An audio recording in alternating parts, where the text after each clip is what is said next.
berangkat bismillah tawakaltu ala Allah dalam keadaan suci punya wudhu, insya Allah luluh jadi orang itu. Berarti cuma kita kasihan. Jadi lah besok ya besok ya terus aja cepat aja wudhu.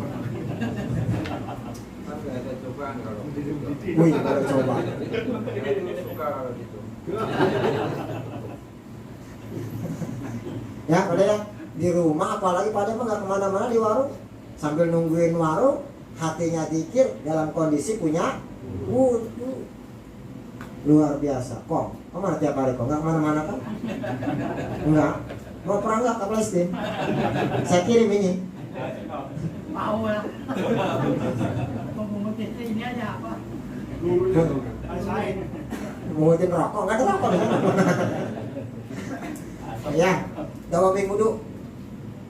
Di zaman Nabi Musa, Allah sudah mengingatkan. Nabi Musa terkena musibah, diingatkan sama Allah, jangan nyalahin saya kalau musibah datang kepada kamu, karena lantaran kamunya sendiri dalam keadaan kotor, tidak punya wudhu. Insya Allah ya kita punya ganjaran wudhu tuh Bapak, lantaran masuk surganya. Benar nggak? Hanya sebatas karena punya ganjaran wudhu. Wudhu doang, sholat kagak, atau kata balik lagi nih. Lah katanya saya mau satu aja diamalin wudhu katanya. Oh kemana-mana mau wudhu dalam sholat tidur. Haru kebayang. Wudhu. Setelah wudhu, wa ayak surah min dzikrillahi ta'ala, seyogia penting. Setelah ikhlas hatinya, muamalahnya bagus sesama manusia, wudhunya nggak pernah ketinggalan, perbanyak dzikir kepada Allah Subhanahu. Berapa ribu Mister Gu? Zikir? Ayo 80 an. 80 an. Alhamdulillah. Kong. Nggak kemana-mana. Zikir ya. Mau itu dengan kalimat subhanallah, mau dengan kalimat alhamdulillah, mau kalimat Allahu Akbar, mau la ilaha illallah. Minimal dapat setiap sholat berarti yang subhanallah, alhamdulillah, Allahu Akbar 33 mah jangan ditinggali. Ya. Istighfarnya kita sama Allah.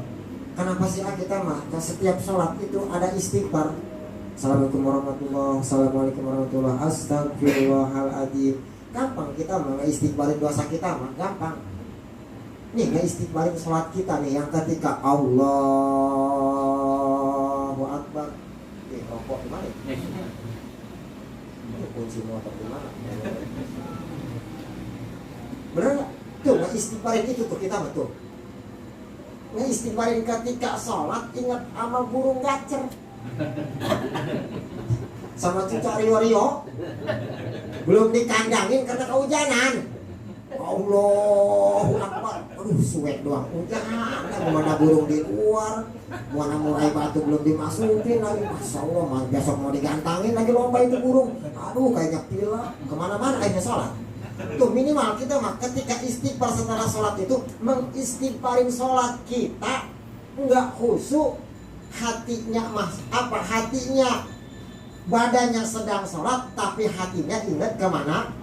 Tuh makanya istighfar, perbanyak zikir kepada Allah Subhanahu wa ta'ala. Ya Nabi aja setiap tempat istighfarnya 100 kali pada, apalagi model kita mah, bener nggak?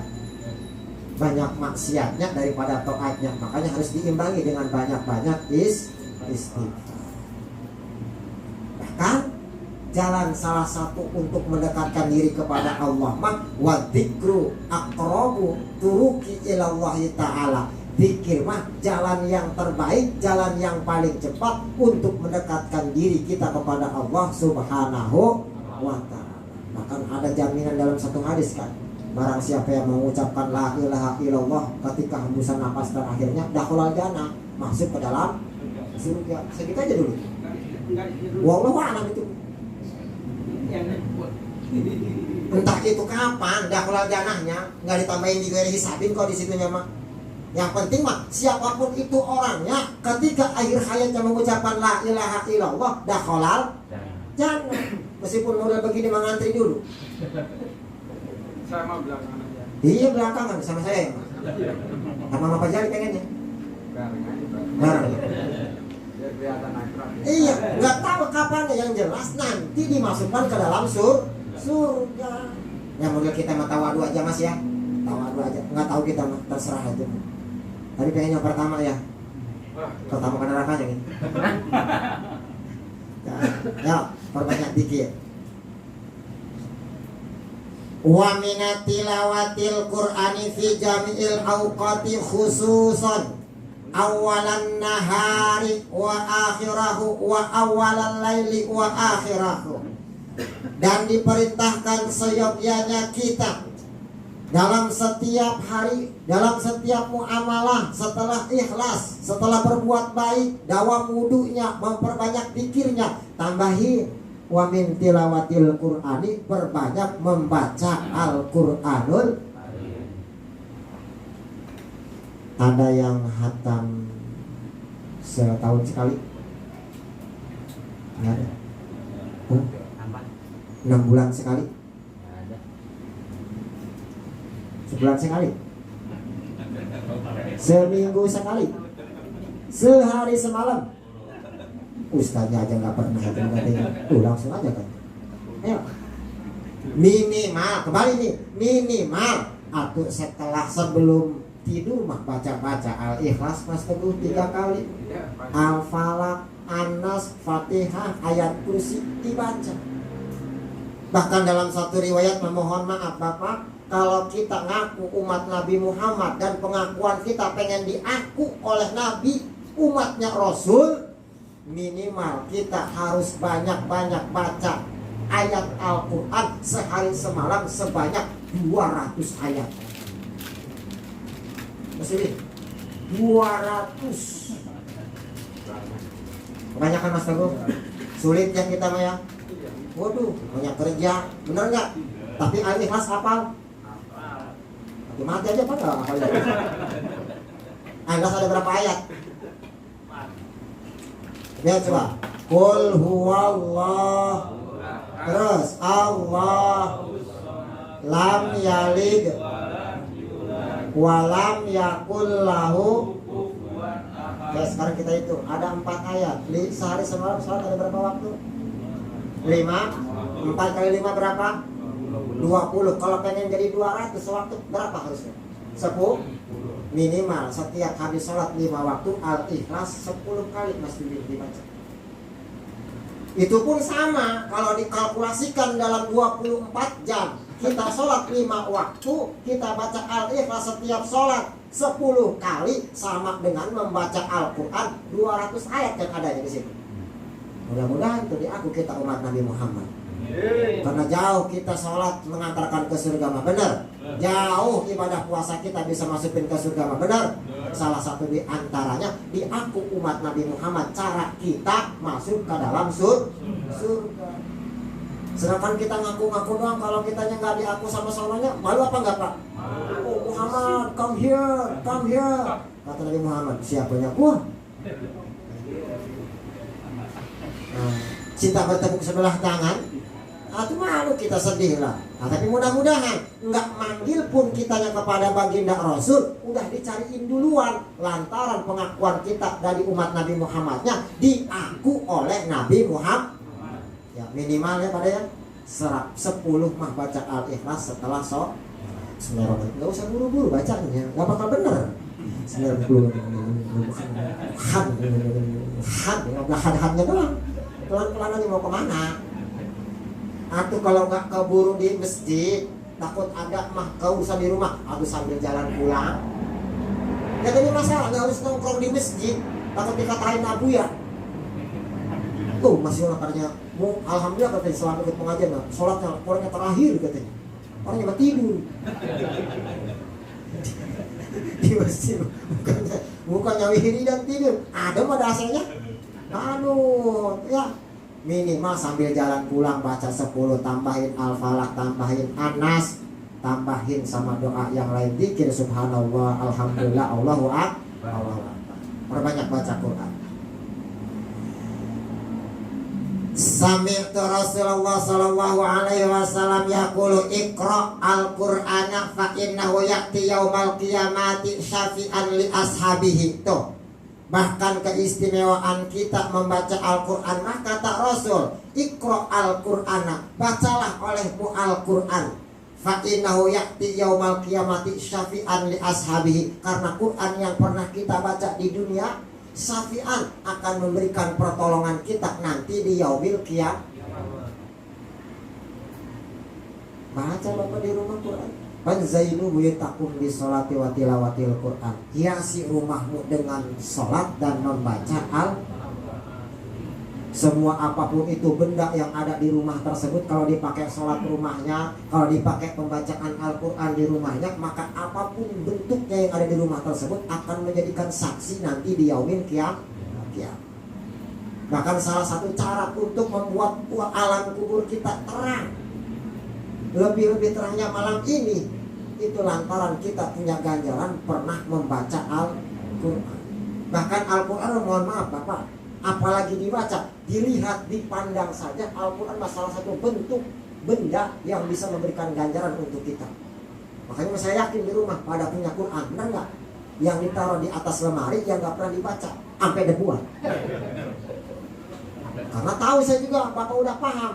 Nah, taruh aja Qurannya, udah diajarin ini ngeliat doang. Makanya nggak pernah dibaca, pasti gue dilihat doang. Oh, Quran, wow. Masuk Quran, wow. Keluar Quran, wow. Dibaca apa enggak? Ya, banyak-banyak baca Al-Quran. Habis sholat, mau tidur, bangun tidur, mau berangkat, baca Quran. Sebisanya yuk. Mau itu An-Nas, Al-Falaq, Al-Ikhlas, Al-Fatihah, dibaca. Mudah-mudahan Al-Quran yang kita baca insya Allah memberikan syafaat di dunia, syafaat di akhirat. Amin ya robbal alamin. Itu gak apa-apa sampai jam 12 itu. Kerupuk gak basi kan? Ntar pada nyalahin saya lagi, pada ngadu ngaji udah lama katanya lah.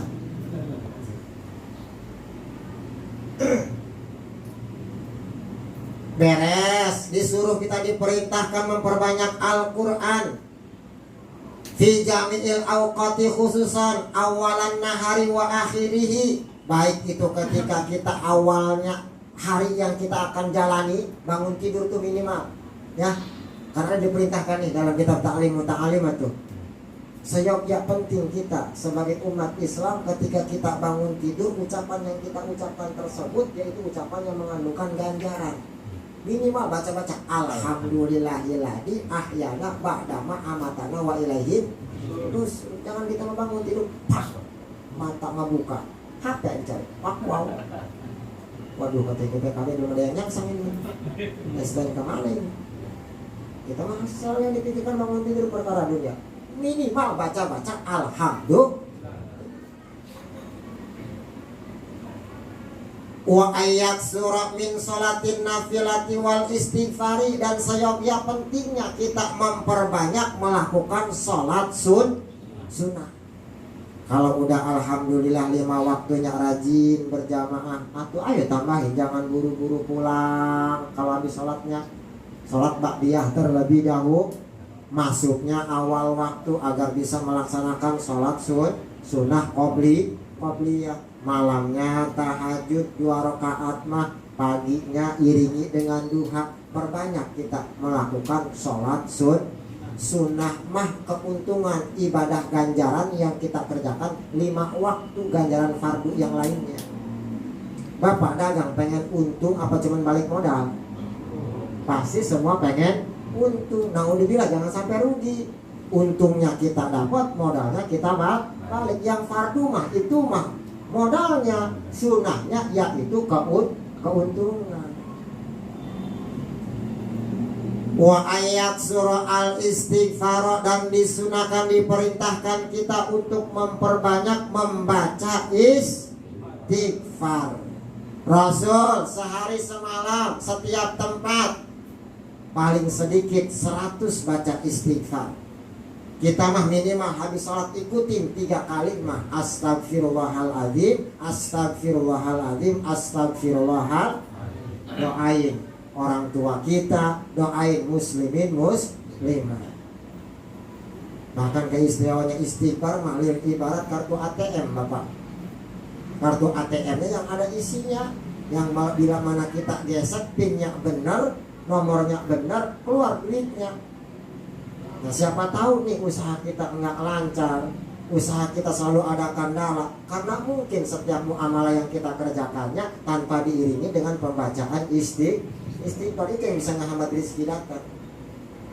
Sebaliknya orang yang memperbanyak istighfar mah janjinya Rasul dalam satu hadisnya akan diberikan jalan keluar dalam setiap permasalahan, akan diberikan rezeki min haitsu la yahtasib. Itu istimewanya memperbanyak istighfar. Astagfirullahal khususan akhir lail, apalagi memperbanyak istighfarnya ketika akhir malam kita mau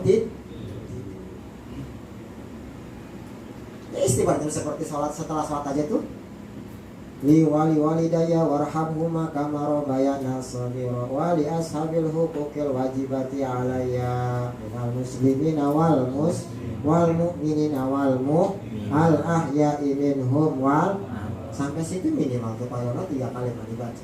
Kita ngedoain diri kita, minta ampun, minta ampunan orang tua, muslimin muslimah. Waalaikumsalam.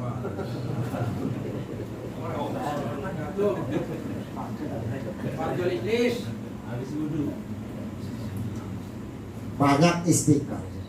Wa minas salati ala nabi ay wa yaksura minas salati ala nabi, dan kita diperintahkan penting selain harus ikhlas, harus bagus muamalah, dawam wudu, memperbanyak sholat sunnah, memperbanyak istighfar. Wa minas sholati ala nabi, memperbanyak membaca sholawat kepada Nabi. Tuh muslimin, pengen diaku umat Rasul mah banyak-banyakin. Makanya kenapa sih bulan Rabiul Awal tinggal dimuliakan oleh Allah, sedangkan ada Nabi yang dilahirkan, nabinya Nabi paling mulia. Kenapa? Ya karena emang kewajiban kita sebagai umat Rasul memuliakan dan mengagungkan Rasul mah enggak harus di bulan Rabiul Awal, fi kulli waqtin ala hinin, dalam setiap waktu, dalam setiap tempat. Coba Mas Win kalau dimuliakan di bulan Rabiul Awal doang, aku udah segitu doang paling. Ketika udah pergi mah bulan Rabiul Awalnya biasa-biasa aja kita. Bener nggak? Gitu. Jadi ada hikmah kenapa bulan Rabiul Awal itu nggak dimuliakan sama Allah, padahal di dalamnya ada Nabi yang lahir paling mulia. Jawabannya karena setiap apapun itu waktu dan masanya, emang kewajiban kita untuk memuliakan Nabi, memperbanyak membaca sholawat. Ya apalagi pas datang bulan kelahirannya mah kita harus bahagia, harus berbondong-bondong menyambut bulan tersebut. Kita aja yang ketika kita datang lahir bulan kita, lahir bulan September, harus udah persiapkan beli lilin, beli kue, bener nggak Pak De? Mulai begini masih ulang tahun, nyanyinya happy birthday to you, happy birthday, mau kong ulang tahun kong, dibeli kue sama saya, tiup lilin, bukannya panjang umur malah mati, dan apa sih kagak ada, kap aja tiup lilin. Jangan macam-macam ya. Itu silahkan. Ya ulang tahun mah beli kue, beli apa silahkan. Ya cuman isinya ulang tahun tersebut ya banyakin sedekahnya. Jangan cuman tiup lilinnya, beli kuenya gede-gede, dimakannya sendirian doang. Panggil Ustadz, amplopin gocap. Cocok ya. Cocok Mas. Rokoknya seselop, kopinya 2 kilo. Cocok Mas. Cocok Mas ya? Cocok. Ya mau siapa yang ngedoain? Ngedoa sendiri gitu. Sombong amat. Ulang tahun sendiri ngedoa sendiri.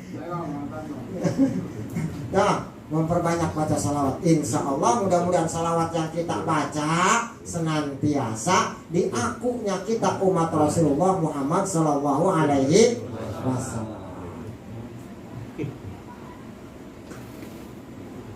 Dia min aqdamil kurubah, bahkan baca salawat mah salah satu cara kita, cara untuk cepat mendekatkan diri kepada Allah. Kenapa alasannya seperti itu? Karena salawat yang kita baca yaitu manusia yang gelarnya kekasih Allah Subhanahu wa Ta'ala. Kata Rasul juga kan, ini Habibullah, saya ini kekasihnya Allah. Wal musolli alayya habibi, dan siapa orang yang memperbanyak membaca salawat kepadaku, maka itulah kekasihku.